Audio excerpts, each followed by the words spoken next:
¿Qué tal, mis amigas y mis amigos? Bienvenidos una vez más a esta costumbre de cada fin de semana. Su programa Careo, aquí por Cinevisión, 1 de la tarde. Don Osvaldo Santana. Don Lito Santana. ¿Cómo está usted? Después de bien. Estoy bien, muy bien. Muy tranquilo. Exacto, muy tranquilo. Es que en estos tiempos hay que tomarlo así, porque la vida va a un ritmo, para los que estamos ya medio viejitos, que los hallamos medio acelerados. Así tú hablas ya. Porque los muchachones los hallan lentos, ¿verdad? Quieren llegar a la noche para el fogueo y la cosa, pero nosotros los vamos llevando al paso, tranquilo, esperando que tanto a ustedes como a todos los familiares de ustedes que están viendo Careo, le esté yendo así también. ¿Sabe, Osvaldo, que me llamó una persona la atención? ¿Cómo así? Sí, yo siempre digo, le agradezco a las personas en sus hogares que nos dejan entrar, que nos dejan conversar con ellos, a veces si nosotros consultarle. Y menciono en los hogares. A veces no, siempre. Siempre. Eso es invasiva la televisión, exacto, no pide permiso, pero la gente decide qué pone. Exacto. Al menos puede hacer eso. Y a veces menciono que también en el programa Careo y Cinevisión se ve en lugares que no solamente en la casa, digo en una oficina, comento también que puede ser en un colmadón. Y una persona dice, pero también lo vemos en las clínicas. Yo estaba interno y vi el programa. Y tú no me... En las clínicas hay televisores también. Yo digo, aunque bueno, todo se ha puesto que ya cobra por ese servicio, ¿tú sabías? Sí. Hay quejas adicionales. Sí. Dios me libre de enfermarme. Tú sí estás cómico, Lito. Eso es una buena cosa. Ahora, yo voy a dar otra pequeña, pero muy lamentable. Tú sabes que en la empresa que se llama Agua Planeta Azul, una empresa muy prestigiosa, ¿verdad? Grande. Esa empresa no tiene parqueo. Ella está ubicada en varios puntos en lo que es el sector Los Próceres. En uno de ellos, y en el sector Galá, en uno de ellos da para la calle Central, con esquina Primera, y por el otro lado sale a la Luperón. Sí, pero el principal problema está en la Central, la calle Central con Primera. Ellos usaban un parqueo, sus empleados, que se lo facilitaba el seminario, que es una institución de la Iglesia Católica. Pero el seminario, la iglesia comenzó a construir ahí y no tienen parqueo, entonces utilizan las calles, camiones grandísimos, un desastre, y ha habido a veces hasta riesgo de accidente. Pero no es solo eso. Agua Planeta Azul, una empresa de una familia muy poderosa en la República, está contaminando la zona y destruyendo en la esquina de las calles Central con Gardenias, en el mismo sector. ¿Qué pasa? El municipio no se quiere enterar. La alcaldesa tampoco se quiere enterar, pese a que precisamente hace 2 semanas el Ministerio de Obras Públicas comenzó a asfaltar la calle Central desde el barrio de La Yagüita, donde vive mucha gente sencilla, pobre, muy bien. Pero cuando llegaron a la Central con Gardenia, debieron pararse, porque los propios vecinos pidieron, pero ¿cómo la van a asfaltar? Si ese pedazo, esa esquina se destruye, está destruido siempre. ¿Por qué? Porque de Agua Planeta Azul sale, derrama, vierte gradualmente parte de sus aguas servidas. Oye tú, aguas prácticamente negras. Y salen desde un filtrante que no funciona bien, rodando por el contén y mueren en esa esquina. Eso lo ha arreglado, hay que decirlo a veces, el municipio. Le hicieron un invernal para que le capturaran las aguas, pero es permanente. Entonces, eso está destruido y Obras Públicas tuvo que suspender los trabajos. Entonces, ¿qué es lo que pasa? Agua Planeta Azul tiene que reformular su sistema de drenaje de sus aguas servidas, porque ese hilito de agua que sale de ahí, permanente, ya servida, usada y contaminada, corre por el contén, no solamente daña a los vecinos, es una fuente de ahí se pueden incrementar mosquitos, sino que destruyen la vía pública. Entonces, una empresa tan poderosa, una familia tan rica, ¿cómo hacen eso? ¿Cómo abusan de la gente? Y no te quiero referir que han violado un contrato que tienen, un acuerdo que lo hizo Santos Tavera, muy decente, nunca permitió cosas como esa mientras estuvo al frente de esa compañía, que estaba prohibido que sus camiones transitaran por los próceres. Ya eso se fue, ellos no respetan nada. Yo no sé si es por el poder que tiene esa familia en República Dominicana. Y mira que el tema no le conviene de ninguna manera. Es agua para el planeta azul. Y entonces el agua es la que está haciendo daño en esa situación. Debería ser más transparente. Sí. Es una pena que pasen estas cosas y nosotros nos sentimos en la obligación, ¿verdad?, de tomar este tema que afecta a la comunidad. Hay varios temas, Osvaldo, que nosotros vamos a seguir tocando en este programa Careo, porque esta ha sido una semana muy dinámica. Ahí está el tema oye, ya por fin, el tribunal que estaba conociendo el caso de Odebrecht ya tomó, ¿cómo se dicen los abogados, Osvaldo? Pronunció sentencia. Tomó una decisión, pronunció sentencia. Hay un tema también latente que tiene que ver mucho con la posibilidad de la reforma fiscal, que parece ser que no será un tema tan suave para el Poder Ejecutivo. Hay como algunos escollos. Hay una situación también bastante delicada y tiene que ver con la situación migratoria, lo que está pasando con Haití, que ya es un tema que no solamente preocupa a República Dominicana y que nosotros tenemos también que abordar en este día. Y hay otra situación, Osvaldo. La Asociación Dominicana de Profesores, ADP, el principal gremio de República Dominicana, o el que mantiene un nivel de funcionamiento más correcto, más exacto, más puntual, tuvo sus elecciones y ganó el Partido de la Liberación Dominicana. Porque así que se hace ahora. No se puede decir que Hidalgo, sino que porque todos están en representación de... Ganó el PLD, partido. Pero Hidalgo. Pero sí, será materia de conversación, ¿verdad? Claro, será materia de conversación más adelante. Y un detalle, murió Macorís. ¿Tú oíste mencionar a ese hombre, Osvaldo, cuando tú eras muchachón?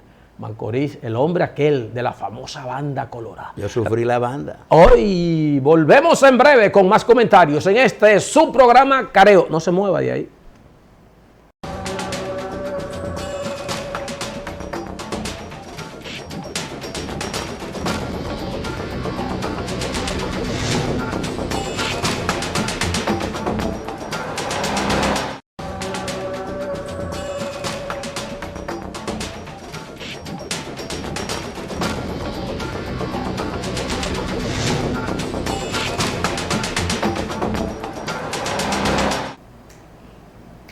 Muy bien, de retorno con todos ustedes en este programa Careo aquí en Cinevisión. Y por fin, después de 5 años de debates, denuncias, apresamientos, posposiciones, se llegó al final, por lo menos en ese tribunal, del caso Odebrecht. Con decir Odebrecht ya la gente se imagina que es corrupción, porque Odebrecht vino lleno de pus cuando se dieron esos detalles de que se había entregado dinero a funcionarios, personalidades, legisladores. 92 millones. 92 de dólares, que no son paje coco, Osvaldo. 92 millones de dólares. Y para entonces, conseguir las obras, espérate, sí, porque no fue que lo regalaron. Fue a cambio de que esos señores le facilitaran, ¿verdad?, la aprobación de sus proyectos millonarios. Las grandes obras que hizo Odebrecht aquí en el país, consorciada con otras empresas. Así es. Y entonces, en principio, yo recuerdo esos allanamientos que llegaron incluso a sacar bajo medidas estrictas de seguridad a un expresidente del Partido de la Liberación Dominicana, Juan Temístocles Montaz, y a otros legisladores, y bailaron y sonaron hasta que se fueron depurando, al parecer, las cosas. Y al final quedaron 6 nada más que fueron al juicio de fondo y que el pasado jueves conocieron ya una sentencia definitiva de ese tribunal. De esos, solamente 2 han resultado culpables y han sido condenados. El señor Rondón a 8 años de prisión y las confiscaciones de cientos de millones de pesos en bienes que posee el señor y empresas. Y el señor Víctor Díaz Rúa, que era exministro de... Exministro. No que era, sigue siendo. Sí, exactamente, era ministro. Y entonces a ese lo condenaron a 5 años de prisión y a la confiscación de bienes, que yo no decía, ese hombre tenía mucho dinero, porque la fiscalía está diciendo que descargaron a 4 de esos últimos 6 que ellos van a apelar. Pero por lo que dijeron los condenados, parece como que también ellos van a apelar. Sí, adelantaron que van, el abogado del señor Díaz Rúa anunció que van a apelar. Ahora, yo creo que ya todo eso se sabe, Sí. ¿verdad? Porque esa sentencia fue divulgada, fue anunciada el pasado jueves, de modo que ya hacen 2 días. Sí. Y en consecuencia, se sabe, ¿verdad?, que uno fue condenado a 8, el señor 5. Rondón, a Díaz Rúa 5 y demás. Los otros apartados del caso, absueltos, ¿verdad? No hubo ninguna sentencia condenatoria. Ahora, hay un detalle. La Procuraduría también se sabe que anunció que va a apelar. Y lógicamente también probablemente Rondón va a apelar. Porque la apelación elimina inmediatamente la aplicación de la pena. Sí. Por obligación tienen que apelar, porque si no apelan entonces van a prisión. Porque tienen que cumplir la pena, no ha sido cumplida aún.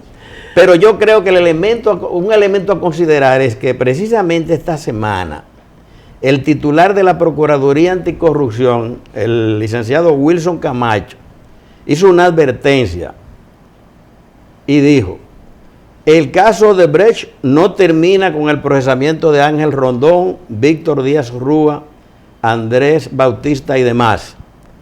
Y anunció lo que él llama la apertura del caso Odebrecht 2.0. ¿Tú habías visto eso? No.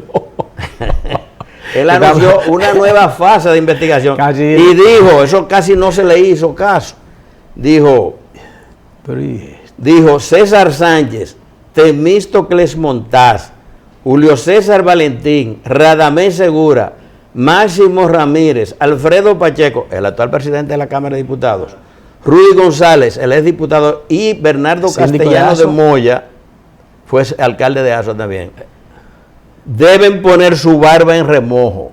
Es decir, que esa parte lo dejaron fuera, archivaron y demás, pero está bien, es decir, que según él dice que según la división de sobornos de Odebrecht, como él la denomina, se habrían hecho pagos por 39 millones de dólares en la construcción de la termoeléctrica Punta Catalina. Parece que ellos tienen que ver con esa parte, según el licenciado Camacho. En ese caso fueron investigados Rafael Zapata, presidente de la Bolsa de Valores, entonces, que debió renunciar, y el subadministrador de Banreserva, José Manuel Ibarra. También tiene caso pendiente el economista Andy Dawager. Yo pienso que siempre se quedarán fuera algunos, los más grandes. Sí, probablemente de esto absolverán como lo hicieron con lo que acaba de decidir el Tribunal de Primera Instancia. Ya en el caso y lo descartaron. Sí, pero el caso no ha sido cerrado para la Procuraduría. Pero lo que yo digo es que ahí probablemente procesarán esas personas que él mencionó, ya está comprometido porque hizo el anuncio. Pero caerán otros, los más grandes. Ahí está el tema. Sí, un tema que... Aquí eso nunca pasa. Se van con los políticos, el otro. Que son los que más suenan. Pero aunque en este caso, Díaz Rúa es un político, es un hombre que tuvo fuertes vínculos con el Partido de la Liberación Dominicana. Fue el tesorero. El tesorero, y en el tiempo del gobierno del doctor Leonel Fernández fue, como decíamos, ministro de Obras Públicas. Fue también administrador del Instituto Nacional de Aguas Potables. Uno no tiene por qué desearle a que las cosas le vayan mal a nadie, no tiene uno por qué pensar así, pero creo que deja una lección. Poco a poco el país comienza a tocar esos temas de corrupción, de tú hacerte rico con lo que no te pertenece, de tú coger dinero a nombre del Estado para tú amasar fortunas. Señores funcionarios, legisladores, y hacer empresarios. La riqueza no es fácil, eso no es en 2 días. Empresarios, mírense en esos espejos. Dijo Tommy Galán, ¿y ahora a mí quién me limpia? Bueno, si tú tuviste alguna cosa por la que te embarren. Vamos a la pausa, regresamos en breve con más comentarios en Careo. Recordándoles que Careo también le llega a todos ustedes cortesía de la Asociación Popular de Ahorros y Préstamos. Esa es la que tiene el 0 y el cerito de oro. Asociación Popular de Ahorros y Préstamos, una institución bancaria que siempre está presta para servirle a usted. Regresamos con más en Careo.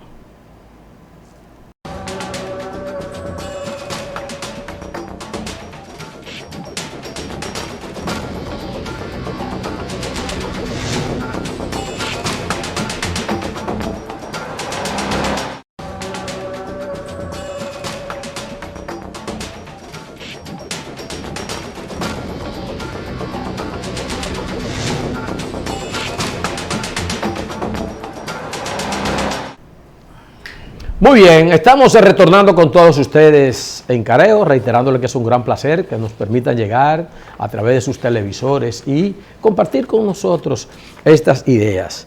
El gobierno dominicano viene haciendo esfuerzo desde mayo, junio, julio, bueno, ya estamos en octubre, por venderle a la población, a la ciudadanía, la necesidad de una reforma fiscal. Algunos dicen reforma integral. Oía mucho eso de integral cuando en los campos, los grupos comunitarios hablaban de eso, de proyecto integral que permitía la educación de la gente y le permitía que puedan ingresar recursos producto de esa misma educación. Ahora llaman integral también a la reforma, que es como si te dijeran, te vamos a integrar a lo que son los cambios y los beneficios a cambio de que tú también aportes en esa reforma. El hecho de Osvaldo, que después de tantos debates, el mismo presidente de la República lo planteó, dijo incluso que iba a hacer un recorrido con los principales líderes del país. No se ha iniciado esto. Ya comienza mucha gente a cuestionarla. Vi ahí al presidente de la Asociación de Industriales decir que no precipiten la reforma, que no sea una cosa precipitada, que es un tema muy delicado. Los fabricantes de ron, que se está planteando que se grave más a los bebedores de alcohol, a los que disfrutan del placer de chupar alcohol, y ya están diciendo, pero para si ahí nosotros aportamos demasiado dinero a esto, y es la diversión hasta cierto punto de los más necesitados, porque la bebida masiva de alcohol es la bebida más barata, no son los whisky ni los coñac. Si tú dices de ron, será. De ron, en sentido general. Entonces, parece no ser tan suave, Osvaldo, pasar el tema de la reforma. Bueno, el gobierno, y cuando digo el gobierno probablemente me estoy refiriendo al presidente Luis Abinader, en principio apostó al Consejo Económico y Social, ¿verdad? Que es la instancia donde se deben conocer estas reformas. No sé si tú recordarás que a finales de septiembre el presidente Luis Abinader puso en manos del Consejo Económico y Social, que lo encabeza el señor Toribio, un paquete de reformas, como 14, entre ellas incluyó la de la Policía Nacional, pero esa la retiró después. Y estaba en el grupo la reforma fiscal. Pero ¿qué ha ocurrido?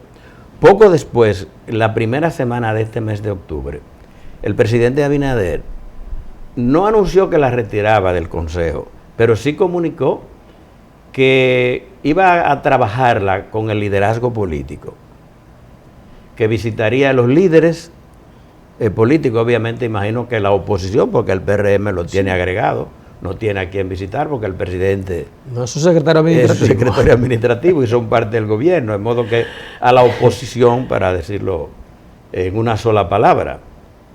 Y llamó la atención, fue extraño, porque el escenario ideal para discutir una reforma, como tú dices, integral, es decir, que no sea solo una reforma fiscal, es decir, establecer nuevos gravámenes, sino saber también cómo es quiénes que van a gravar, sobre qué base, con qué criterio, cómo se van a destinar esos recursos, cómo se le van a devolver a la población. Entonces, digamos que fue como una suerte de cambio. Yo no lo entendí bien, pero ¿por qué? Y precisamente el sector empresarial, que no es obviamente ajeno a todo esto, que son, digamos, los contribuyentes más fuertes como grupos, digamos, individuales, como sector, porque si bien nosotros somos contribuyentes, nosotros los profesionales, también son contribuyentes sectores pequeños, minoritarios, pequeños de la economía, pero el gran problema, digamos, que es la informalidad, las diversas empresas y emprendimientos que no contribuyen al fisco. Y el gobierno, hay quienes precisamente se plantea que no solamente horizontalicen el régimen de aplicación de las tasas impositivas, es decir, que no se amplíe solo la base impositiva, es decir, grabar más cosas, sino que también eso se extienda a sectores de la economía pequeños y que se creen los mecanismos para poder hacer eso. No es una tarea fácil, hay países que lo han logrado. Yo tuve una experiencia, yo visité uno de los países más desarrollados de Asia y a mí me impresionó en China, digamos, en China popular, me sorprendió cómo tú podías comprarle, digamos, por decirlo así, a un chinero y tú le podías pagar con una tarjeta, una botella de agua o una fruta y el tipo pasaba por un verifón. Aquí hay empresas que son las que venden loterías, que venden con verifón. Sí, casi todas. Entonces, si lo pueden hacer los que tienen lotería, que es una actividad especulativa, que por cierto a eso deben grabarlo duramente, también se puede transferir al pequeño comercio. Pero claro, no debe ser grabado lo que es esencial para la vida de la gente y sobre todo para los grupos más vulnerables. Pero el punto es, donde me quiero enfocar, que el presidente Abinader también comenzó a trabajar con el empresariado y se ha reunido, yo entiendo, por lógica de deducción, con la capa, con la cúpula del liderazgo económico, llámese la Asociación de Industrias, el Consejo Empresarial, el CONEP, Nacional de Empresas, y a los líderes del sector. Ahora, ¿qué piensa esa gente? Se puede decir, no lo sabemos. Ellos sí saben, porque supongo que al llamarlos, el presidente le presentó el proyecto de reforma. En paralelo, el gobierno, aunque ellos dicen que no, hizo circular un proyecto, entre comillas, de reforma que después dijeron que no, que eso no era oficial. Pero en fin. Que no era oficial no quiere decir que no era verdad. El hecho de que en esta semana que está terminando, el sector económico expresara, y lo hizo también la ANGE, lo hizo también la Asociación de Industrias, que el escenario adecuado para discutir una reforma fiscal tenía que ser el Consejo Económico y Social. ¿Qué te dice eso? Que al proyecto que ha sido presentado, tiene resistencia, ha encontrado resistencia. Parece que eso no va a ser fácil.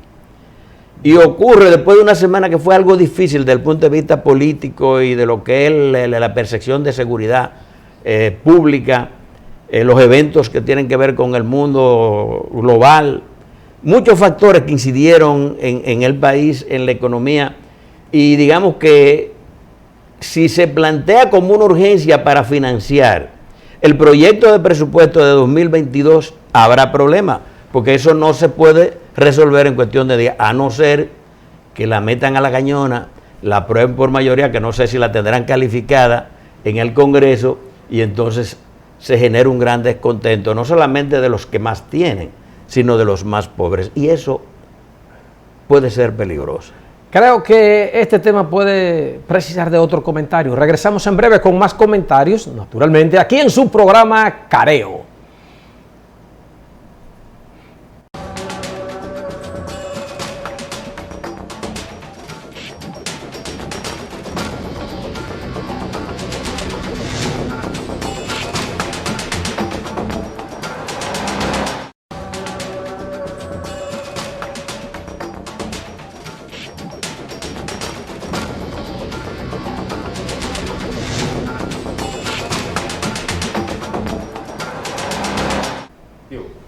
Muy bien, estamos retornando con todos ustedes en este subprograma Careo, un servidor Lito Santana y don Osvaldo Santana, que siempre tenemos el placer de que ustedes, ¿verdad?, permitan que lleguemos a los lugares donde están viendo su televisor. Osvaldo, tú concluiste esa intervención tuya con algo que yo estaba pensando. El tema de las reformas en los gobiernos de turno, o sea, lo que elegimos aquí por cada 4 años, es un tema que siempre será complicado. Oye, lo que pasa, no es simplemente una reforma fiscal que ellos le quieren poner ahora integral. Son varios temas que están en el proyecto de reforma, que afectan no solamente lo que tiene que ver el ingreso del gobierno, sino temas clave para el desarrollo nacional. Es lo que tiene que ver con la Estrategia Nacional de Desarrollo 2030, 2020-2030. ¿A quiénes se le computan los éxitos de este proceso? El gobierno de turno. ¿Quiénes podrían ser los perjudicados en esta situación? Los más pobres, porque los empresarios siempre buscan la forma de compensar, ¿verdad?, de compensar sus ganancias, y al final, como se ha visto históricamente, es el pueblo, la masa, ¿verdad?, los consumidores, los que casi siempre cargan con lo más pesado. Pero hay otra cosa, Lito, perdona que te interrumpa brevemente, porque es ahí, tú dices sí los empresarios, pero también las reformas, no solamente porque vayan a pagar más o menos, habrá forma, como tú dices, hay un elemento, y eso lo ha señalado algunos de los pensadores del sector empresarial, es que toda reforma fiscal trae una suerte de ralentización de la economía. Se resiente la sociedad económica. Casi siempre tienden a subir los productos, los Entonces, precios. que eso impacta lo que es la evolución de la economía, el desarrollo económico y hasta el crecimiento. Entonces, eso es una materia con la que debe ser manejada con mucha cautela. Y yo pienso que eso no es extraño al presidente Abinader, que es economista. Sí, entonces voy ahí. Cuando tú decides embarcarte en esto, tú no vas a conseguir el consenso general, Osvaldo. Tú decías algo ahorita, la palabra cañona. No puedes ponerlo a la cañona, y no sé si ni siquiera a la cañona tú puedes contar desde el punto de vista legal, constitucional, para hacer un cambio o unos cambios de esa forma. El gobierno tiene que prepararse. Han habido aquí reformas que no se han podido aplicar y han habido algunos cambios, no reformas, sino medidas tomadas con la presión de organismos internacionales, como el Fondo Monetario Internacional en el año 1984, que produjo aquella matanza de abril de Salvador Jorge Blanco, en la que tú tienes que jugártela. En Colombia se la quisieron jugar con una reforma así, tuvieron que recogerse. En Chile igual. Y en medio de esta situación de pandemia, que por cierto hay que hablar de esto, ya no hay toque de queda y están los casos subiendo, aunque, bueno, un tema también... Y el lunes comienza otra realidad. Exactamente.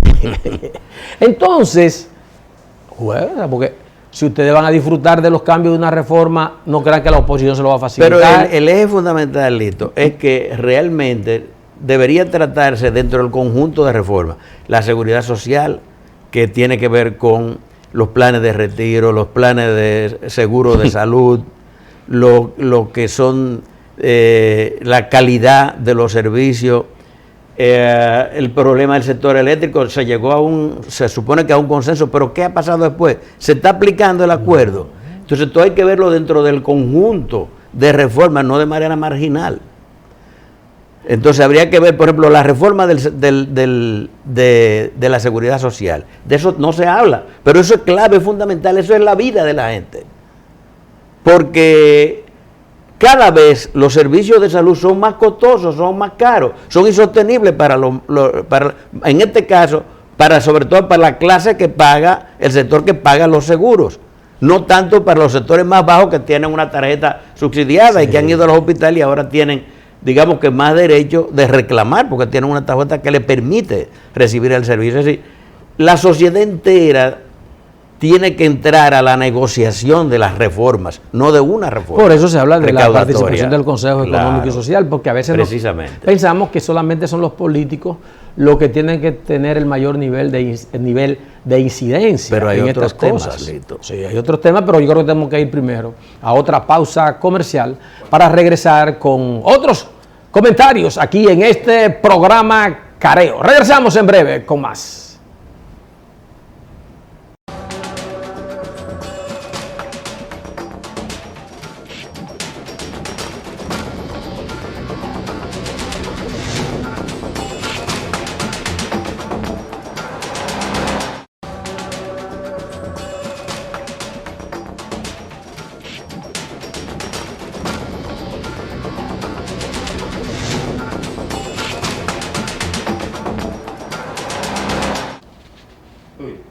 Muy bien, estamos retornando con todos ustedes en Careo. En el ámbito político hubo un acontecimiento interesante esta semana. Sorprendió a mucha gente. El ex candidato presidencial del Partido de la Liberación Dominicana, don Gonzalo Castillo, anunció que no aspiraría a la candidatura a la presidencia en el 2024. En ese partido se han estado desatando algunas, ¿cómo se llama esto? Algunas aspiraciones que algunos consideran a destiempo, pero que tienen como que ganar su propio tiempo.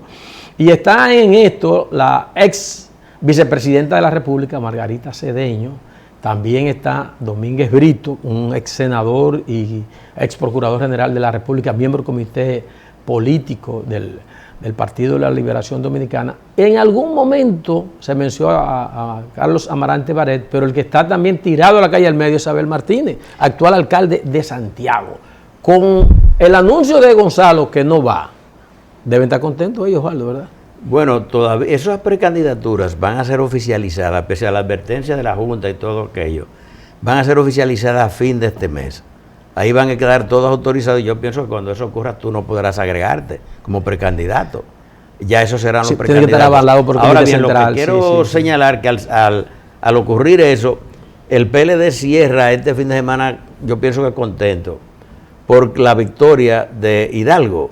La Asociación Dominicana de la Asociación Dominicana de Profesores. Por más vueltas, tú lo decías al principio, que se le dé Eduardo Hidalgo, que ya fue presidente de la ADP. Con más de un 50%. 56. El Partido de la Liberación Dominicana lo ha asumido como un triunfo del partido. Yo creo que, porque además las otras fuerzas participaron. Por ejemplo, el PRM en principio apoyaba a la actual presidenta. Y luego el candidato perdedor, ¿verdad?, recibió el respaldo de la presidenta de la ADP. Y al final la fuerza del pueblo formaron un frente contra los malos. Una coalición contra la llamada corrupción pasada, pero no pudieron. Ganó Hidalgo. Sí. ¿Qué te sugiere eso? ¿Se puede eso hacer una suerte de traslado? ¿Se le puede agregar eso? Una transferencia. Como un triunfo del PLD. Yo creo que algo generosamente le toca algo le toca al PLD porque estaba envuelto su nombre. Hidalgo parece que es un buen dirigente sindical, tanto así que le hizo más de una huelga a su propio gobierno y defendió hasta con los dientes, ¿verdad?, lo que eran las demandas y reivindicaciones de los maestros. Y se opuso a las cancelaciones. Claro, siempre, como siempre, a veces se peleó con el ministro de su época por las cuotas, los poderes y demás. Pero parece que se le reconoce como un buen dirigente sindical y eso yo creo que ha sido el factor principal, el factor Hidalgo, que ha permitido, digamos, este triunfo en la ADP, que se computa como un triunfo para el Partido de la Liberación Dominicana. Sí, vamos a la pausa comercial y regresamos ya con la parte final de este subprograma Careo.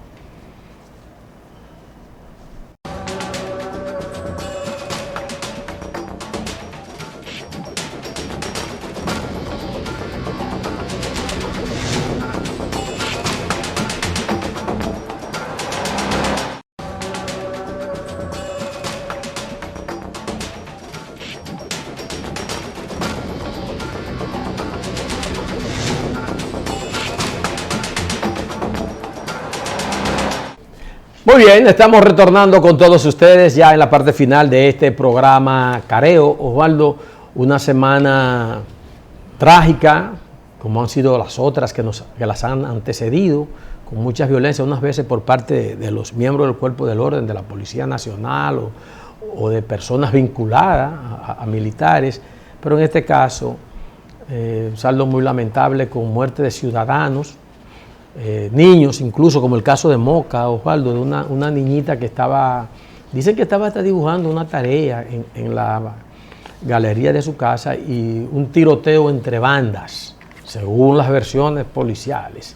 Le alcanzó una bala en la cabeza y perdió la vida naturalmente, hizo facto la pobre niña. Y se suman a esto otros muertos que han habido de policías en la zona de Santiago, persiguiendo a un supuesto delincuente. A un médico lo mataron en Santiago, un muchacho. Otro acto delincuencial que no está vinculado a la policía, pero que está en el mismo clima, Osvaldo, que se está dando en la sociedad dominicana. La percepción de inseguridad es una cosa, se ha acrecentado. Y no es necesariamente, digamos, el factor policía que es un multiplicador, ¿verdad?, de la violencia y este tipo de cosas. La sociedad misma, la violencia en la sociedad. Algunos la denominan como la violencia social. Ha sido más que evidente. Por ejemplo, el médico José Miguel Cabrera Luna, yo te decía en Santiago, trabajaba en el Hospital Metropolitano de Santiago, fue asesinado y quemado el carro. Y se señala a un joven identificado como Miguel Esteban Polanco Marcelino como el responsable, asociado con otro llamado Alison Moreno Ramírez. Pero en el distrito municipal de El Cedro, en Miches, del Ceibo, fue asesinado Angelis Sedano Santana. 10 disparos. Dos tipos se bajaron de una jipeta una jipeta color negro y le hicieron los disparos. Eso fue el pasado 11 de este mes, esta semana. Y en Moca, en Salsipuedes, en la provincia de Payá, también la niña Adrielis Tapia Ojeda, de 8 años, muerta mientras realizaba su tarea. en esa misma ciudad había muerto Derek Tejada Moscoso, de 13 años, a consecuencia de un tiroteo entre bandas. Todas esas muertes, probablemente, las dos de Moca, se produjeron por enfrentamientos entre bandas de narcotraficantes peleando por puntos de droga. Entonces, esto dice que hay mucha violencia en la sociedad. No es solo el caso de un policía que agredió, mató a una pobre persona, a un civil, sino que la sociedad está preñada de problemas, de violencia, y eso es preocupante. Es decir, no es solo la violencia, digamos, de la autoridad, sino de los ciudadanos, los gobernados, que parece que no tienen control, y en eso también obviamente implica al orden público. Los encargados, sea en materia de prevención, sanción del crimen, hay que hacer algo, porque esto no puede seguir así.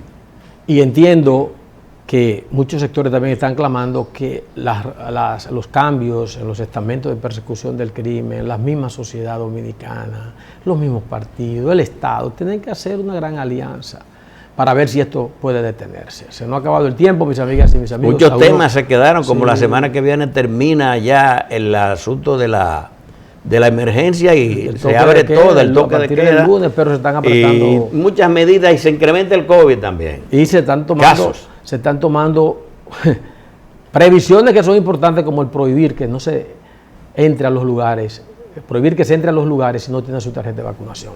Se nos ha acabado el tiempo, Osvaldo. No sé, como que vuela. Muy rápido, pues. Se quedaron muchísimas Pero lo único que me alegra es que el próximo sábado tendremos otra cita aquí a la 1 en punto por Cinevisión en su programa Careo. Pásenla bien.